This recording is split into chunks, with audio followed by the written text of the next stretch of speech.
Men being sick, horrible. I hate men being sick. It's the worst genre of man. They're so, Neho, like, I swear to God, the way this guy has been sleeping in his cocoon, like he's been hibernating, it's like you think he came down with like TB or something. Like, girls, like, this is a true story.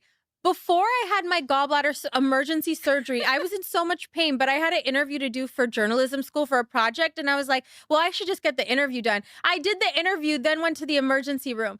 That's how tough girls Guys are. get like sissies truly when they're sick. Like, it's a little cold. It's like, oh, can you please get me a blanket and soup? And of course I do that. I love my mans. But I do it, but I'm like, here. Man up. Man up.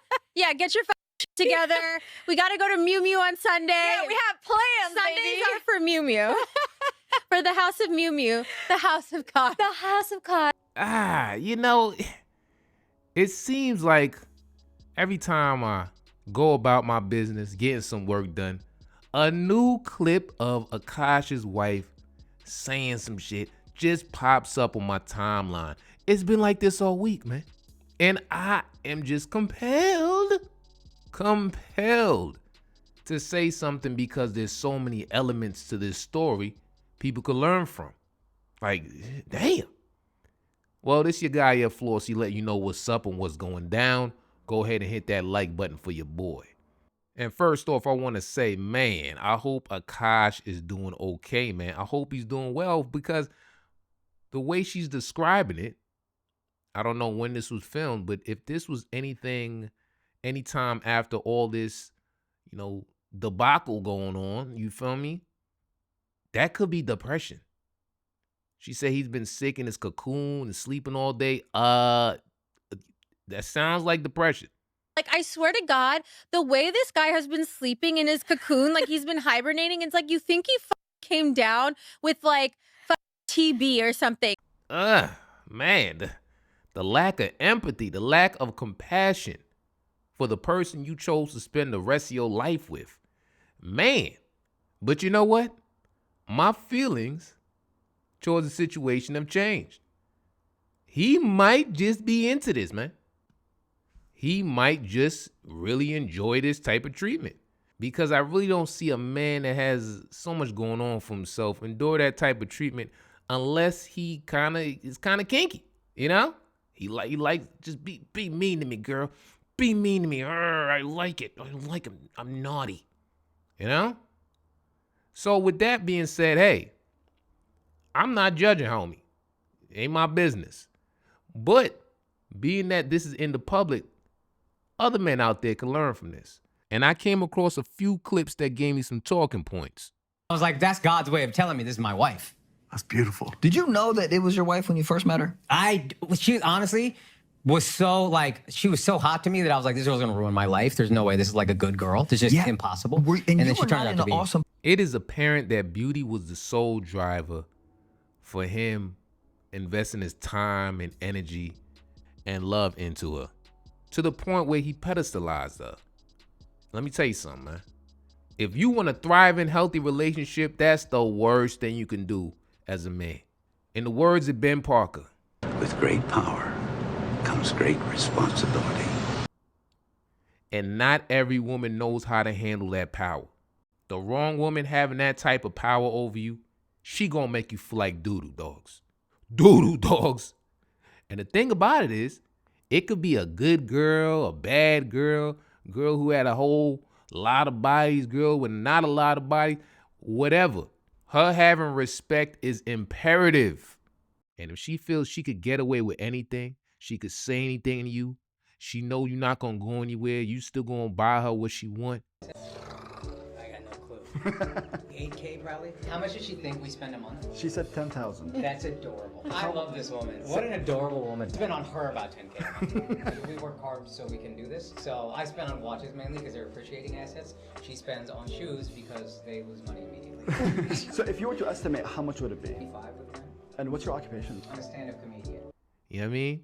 It's just gonna get worse and worse, because she's gonna feel like, if this dude is taking all this from me, how could he protect me?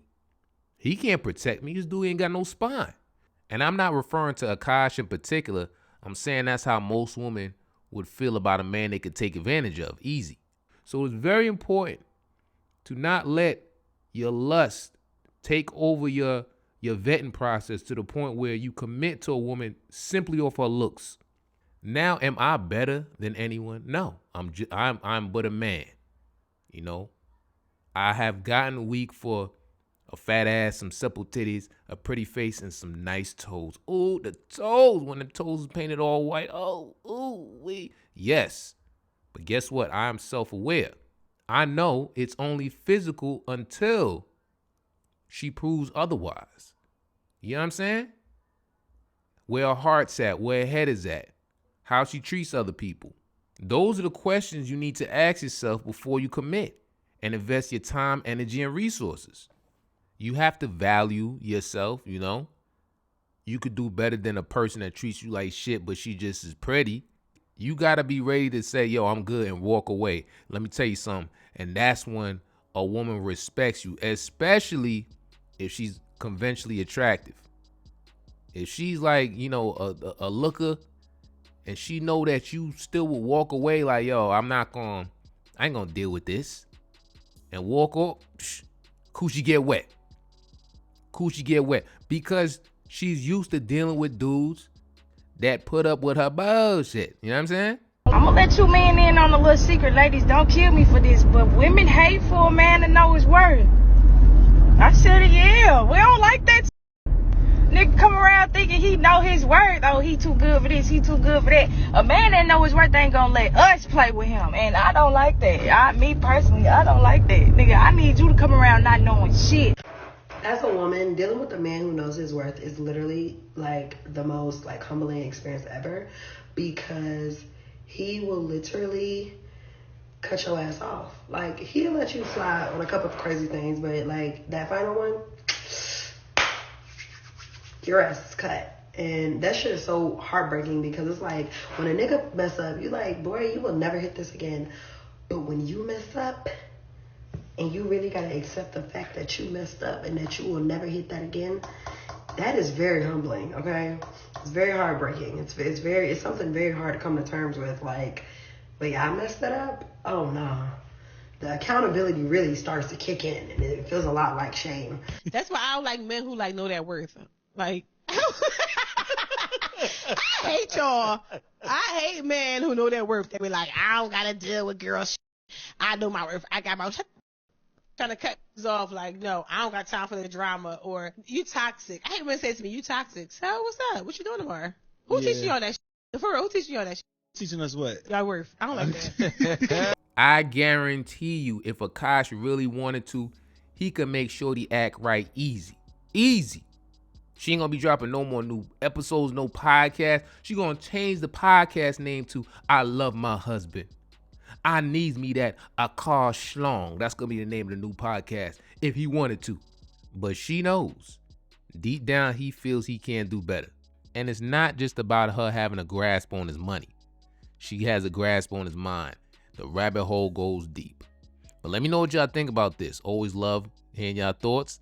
Like, comment, subscribe. Hope you have a beautiful day. Till next time, baby, I'm out.